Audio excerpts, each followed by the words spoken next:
नमस्कार, आप सभी का फिजिक्स गाइडलाइन में स्वागत है। आज हम इस फिजिक्स गाइडलाइन में चर्चा करेंगे सेलों के समांतर क्रम संयोजन पर।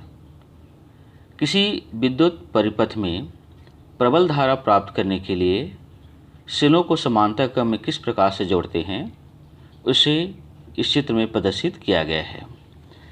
सेलों को समांतर क्रम में जोड़ने के लिए सभी सेलों के धन सिरे को एक बिंदु ए से जोड़ते हैं और सभी सेलों के ऋण सिरे को दूसरे बिंदु बी से जोड़ते हैं। बिंदु ए और बी का संबंध बाह्य प्रतिरोध आर से करते हैं, जहां हमें विद्युत धारा प्राप्त होती है। अब हमें जब सेलों को समांतर क्रम में जोड़ते हैं तो परिणामी धारा का समीकरण क्या होगा वो हमें प्राप्त करनी है। तो आइए हम चर्चा करेंगे परिणामी या कुल धारा के समीकरण पर। तो जैसा आप चित्र में देख रहे हैं कि इस चित्र में 3 सेल समांतर क्रम में जोड़े गए हैं। तो इसी प्रकार मान लीजिए कि किसी विद्युत परिपथ में स्मॉल n सेल समांतर क्रम में जोड़े गए हैं, जिसका विद्युत वाहक बल E एवं आंतरिक प्रतिरोध स्मॉल r है।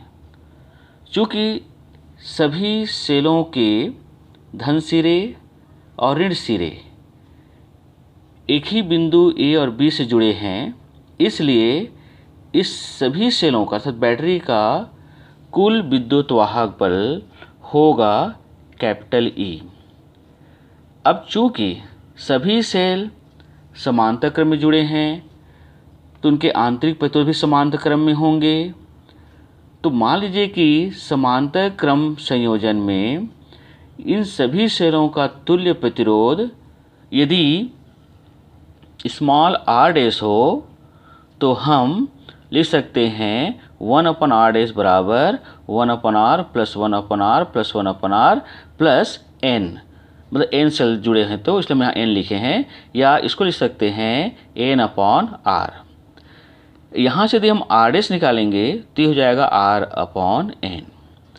यदि इस परिपथ का बाह्य प्रतिरोध कैपिटल R है तो इस पूरे परिपथ का कुल प्रतिरोध हमें प्राप्त होगा R plus small r dash या capital R plus small r/n। हम r डैश के मान को रखेंगे।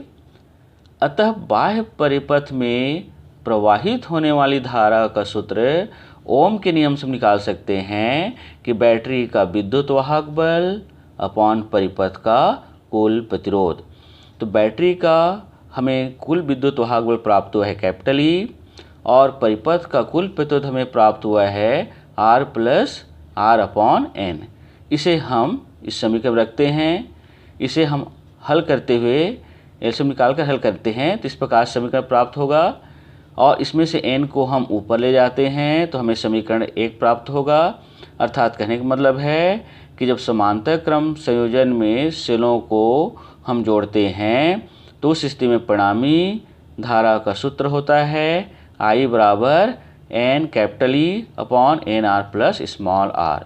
और यही समांतर क्रम संयोजन में बैटरी से प्राप्त होने धारा का समीकरण है, जिसका मान सेल के आंतरिक प्रतिरोध एवं बाह्य प्रतिरोध के मान पर निर्भर करता है। अब किस प्रकार से निर्भर करता है उसे हम स्थिति फर्स्ट और स्थिति सेकंड में समझेंगे। तो आइए हम चर्चा करेंगे स्थिति फर्स्ट पर। यदि मान लीजिए कि R less than capital R, अर्थात कहने मतलब है कि स्मॉल r का मान कैपिटल R की तुलना में बहुत ही नगण्य हो तो हम इस समीकरण 1 में स्मॉल r को छोड़ेंगे, उपेक्षा करेंगे।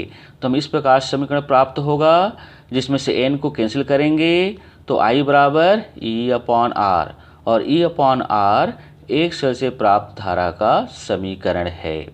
अर्थात कहने का मतलब ये हुआ कि जब सेल का आंतरिक प्रतिरोध बाह्य प्रतिरोध की तुलना में नगण्य होता है तो बैटरी से प्राप्त धारा का मान एक सेल से प्राप्त धारा के बराबर होता है और इस स्थिति में सेलों को समांतर क्रम में जोड़ने से कोई लाभ नहीं होता है। तो अब आते हैं स्थिति सेकेंड पर। तो यदि मान लीजिए capital R less than small R, अर्थात कैपिटल आर का मान सेल के आंतरिक प्रतिरोध स्मॉल आर की तुलना में बहुत ही कम हो, तो हम समीकरण 1 में इस कैपिटल आर की उपेक्षा करेंगे। इस कैपिटल आर को लगभग 0 के बराबर मान लेते हैं। तो उस स्थिति में हमें समीकरण प्राप्त होगा I बराबर एन अपॉन स्मॉल आर, या इसको और हम शब्दों में लिखें तो लिख सकते हैं I बराबर एन इंटू एक सेल से प्राप्त धारा। अर्थात कहने का मतलब ये हुआ कि जब सेल का आंतरिक प्रतिरोध स्मॉल आर का मान बाह्य प्रतिरोध कैपिटल आर की तुलना में अधिक होता है, तो बैटरी से प्राप्त धारा का मान एक सेल से प्राप्त धारा के n गुना होता है, और इस स्थिति में सेलों को समांतर क्रम में जोड़ना उचित होता है, लाभ होता है। तो इस पूरी हम सेलों के समांतर क्रम संयोजन को पढ़ने से हम यह निष्कर्ष निकाल सकते हैं कि सेलों को समांतर क्रम में उस समय जोड़ना चाहिए जबकि उनका आंतरिक प्रतिरोध का मान बाह्य प्रतिरोध तुलना में अधिक होता है। तो बच्चों, आप इस वीडियो को बहुत अच्छे से देखिएगा और देखने के पश्चात आप इसे नोट्स बना लीजिएगा, और नोट्स बना करके आप इसे परीक्षा के लिए बहुत अच्छे से तैयारी कर सकते हैं।